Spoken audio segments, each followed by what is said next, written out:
आपने कभी सोचा है जो आपके घरों में जो बिजली आती है, जो इलेक्ट्रिसिटी आती है, वो आखिर आती कहाँ से? तो इसके बारे में जानने के लिए थोड़ा सा वक्त देना पड़ेगा आपको। तो चलिए स्टार्ट करते हैं।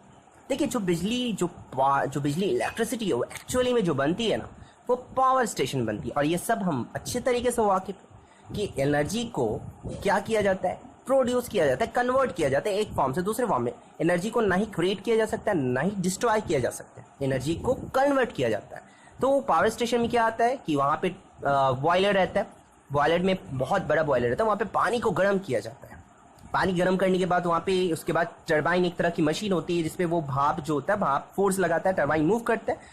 और अब तो जानते हैं टरबाइन अगर मूव करेगा तो ऑब्वियस ही बात है, वो लगातार मूव करेगा तो उसकी वजह से काइनेटिक एनर्जी पैदा होगी, और वो काइनेटिक एनर्जी बेसिकली चेंज होती है इलेक्ट्रिकल एनर्जी। तो बेसिकली यहाँ पे ये सारा मामला होता है, उसके डीप में हम लोग नहीं जाएंगे, बस इतना समझिए यहाँ पे क्या होता है कि इलेक्ट्रिसिटी प्रोड्यूस की जाती है। अब यहाँ से जो बिजली निकलती है वो आपकी कितने वोल्ट की एनर्जी निकलती है, इसमें से 11 किलो वोल्ट, मतलब 11,000 वोल्ट की, 11,000 वोल्ट की एनर्जी निकलती है। अब आप सोच रहे होगे इलेक्ट्रिसिटी का मतलब तो होता है करंट भाई, तो करंट के फॉर्म में क्यों नहीं, आखिर वोल्टेज के फॉर्म में क्यों इलेक्ट्रिसिटी को ट्रांसमिट किया जा रहा है? तो इसके बारे में हम किसी और वीडियो में बात करेंगे, लेकिन अभी फिलहाल यहाँ जान लेते हैं कि वोल्टेज के फॉर्म में इलेक्ट्रिसिटी को 11,000 वोल्ट इस इलेक्ट्रिसिटी निकली। अब क्या हुआ, ये जो यहाँ पे इसके बाद जो होता है वो ये जो इलेक्ट्रिसिटी निकल के पहुंचती है कहाँ पे, ग्रिड सब स्टेशन। इसी का छोटा वाला पार्ट होता है ग्रिड सब स्टेशन कहा जाता है, उसको ग्रिड सब स्टेशन कहा जाता है। ठीक है, यहाँ पे क्या होता है कि जो 11 किलो वोल्ट की एनर्जी, यहाँ पे क्या होता है कि स्टेप अप ट्रांसफार्मर लगा रहता है। अब आप सोच रहे हो कि ट्रांसफार्मर क्या काम करता है? आपके घरों में भी बाहर देखे होंगे ट्रांसफार्मर लगा रहता है, तो कभी सोचा है कि ट्रांसफार्मर क्या काम करता है? देखिए, ट्रांसफार्मर का दो तरह के ट्रांसफार्मर होता है, एक स्टेप अप ट्रांसफार्मर होता है, जो आपके घरों के पास देखा ट्रांसफार्मर लगा उसको स्टेप डाउन ट्रांसफार्मर बोलते हैं। ठीक है, सब समझेंगे। तो यहाँ पे क्या होता है, ग्रिड सब स्टेशन में यहाँ पे जो वोल्टेज होता है, स्टेप अप ट्रांसफार्मर क्या करता है, 11 किलो वोल्ट को कन्वर्ट कर देता है 132 किलो वोल्ट में। अब ये ट्रांसफार्मर का काम होता है कि वो हाई वोल्टेज और लो करंट प्रोड्यूस करता है। करंट क्यों घटाता है इसके बारे में बात करेंगे। पहले देखते हैं कि एक ट्रांसफार्मर का काम क्या होता है, स्टेप वोल्टेज को इंक्रीज करता है।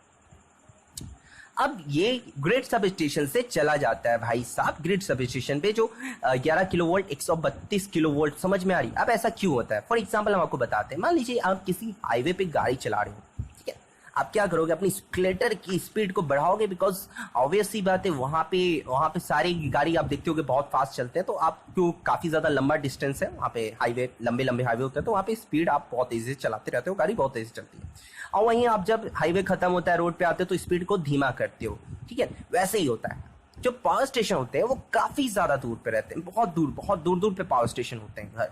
तो वहां से जो बिजली ट्रांसमिट करती है, आपका घर तो वहां से बहुत दूर है, तो वहां पे उस समय क्या किया जाता है कि वोल्टेज को काफी ज्यादा इंक्रीज कर दिया जाता है, बहुत ज्यादा बढ़ा दिया जाता है, जिससे दूर दूर तक वोल्टेज का ट्रांसमिशन किया जाता है, ताकि बहुत तेजी से वोल्टेज आसानी से वहां तक पहुंचे।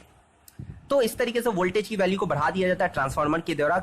जाहिर सी बात है, अब आप जाहिर सी बात है बहुत दूर हाईवे पे गाड़ी चला के फिर रोड पे आते हो, रोड से फिर अपने घर पे आते हो, तो घर पे आके रेस्ट में आ जाते हैं। सेम वही वोल्टेज को जहां आपको लगा कि रोड खाली है, वहां पे वोल्टेज बढ़ा दिया, मतलब स्पीड को बढ़ा दिया, वैसे ही यहाँ काम होता है।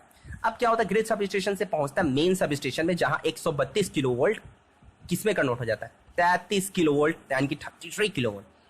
अब यहाँ पे आप देख रहे होगे कि वैल्यू जो हो रही है वो घट जा रही है, घटने का देख रहे हैं।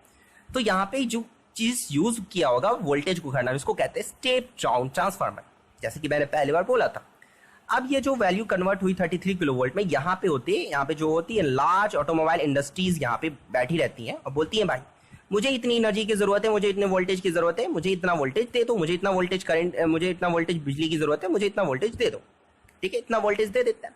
फिर ये करंट आगे बढ़ता है, पहुंचता है इंटरमीडिएट सब स्टेशन पे, यहाँ पे 33 किलो वोल्ट 11 किलो वोल्ट में कन्वर्ट होता है। फिर यहाँ पे स्टेप डाउन ट्रांसफार्मर यूज होता है, वोल्टेज घटाता है।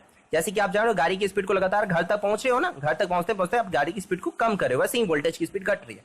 फिर आता है आपका सिटी सब स्टेशन, जो आपके सिटी का सब स्टेशन, वहां पे फाइनली 11 किलो वोल्ट कन्वर्ट होता है 220 वोल्ट में, और यही 220 वोल्ट की घर की बिजली आपके घर तक आती है। अब आप सोचोगे 220 वोल्ट ही क्यों? क्योंकि 220 वोल्ट जो होता है वो काफी ज्यादा इफेक्टिव वोल्टेज होता है, जो आपकी आपके घरों में इतना वोल्टेज की ज़रूरत होती है, इसलिए लगभग सारे अप्लायंसेस इतना ही वोल्टेज के बनते हैं आपके, ठीक है। इसलिए आपको समझ में आ गया होगा ये सारी चीज़। और हम लोग इस पे बात करेंगे कि क्यों वोल्टेज क्यों यूज़ हुआ, करंट क्यों हुआ, लेकिन इसके लिए मैं नेक्स्ट वीडियो बनाऊंगा, ठीक है। तो चलिए चलते हैं। अगर वीडियो अच्छा लगा हो तो आप लाइक, सब्सक्राइब, शेयर ज़रूर करें। इंशाल्लाह आप लोग की सपोर्ट